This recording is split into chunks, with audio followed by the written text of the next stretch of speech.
Hello, and welcome to a new video. Today is going to be about Stonehenge, so let's get right into it. Stonehenge is the name of a unique man-made monument in Wiltshire, England. It is worth our study because it displays the genius of early men and women. Besides that, it's just a cool sight. The Stonehenge is made up of several huge rock slabs weighing about 28 tons each. The 18-foot slabs of sandstone originally stood upright in a perfect circle that was about 100 feet in diameter.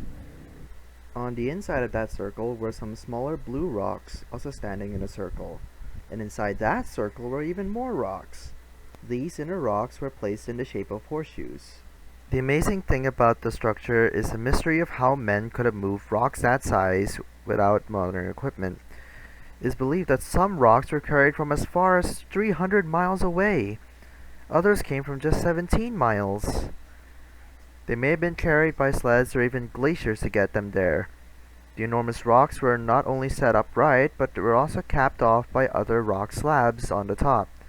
It is quite an achievement by whoever built it. Because of the difficulty involved, scientists believe that Stonehenge was built over several centuries, starting about 2000 BC. In recent years, enthusiasts have attempted to reenact the movement of the massive stones. Volunteers have actually taken blue rocks from miles away and hitched them up to man-made sleds. In the experiment, it took at least 25 people to pull one stone.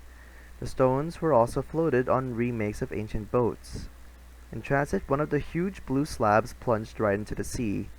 The workers suspected that the builders of Stonehenge may have experienced some of the very same problems.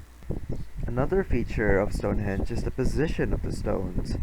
Though many have been moved or fallen down over the years, it is evident that the original placement of the rocks was connected to the rising and setting of the sun.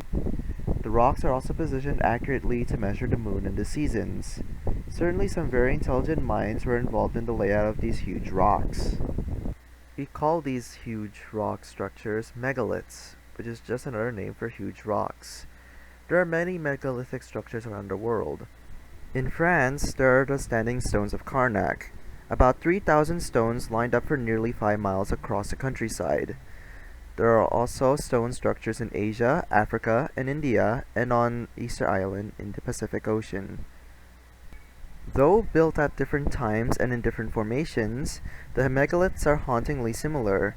Some may have been used as places of worship, burial grounds, or meeting places, whereas others seem to be set up to study the stars.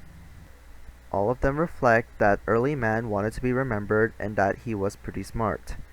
If you were to visit England today, you could still see parts of Stonehenge. The government has worked to restore the site to look somewhat like it did nearly 4,000 years ago.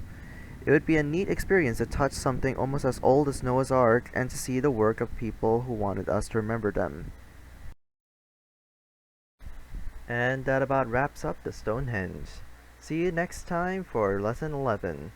Take care and see you next time.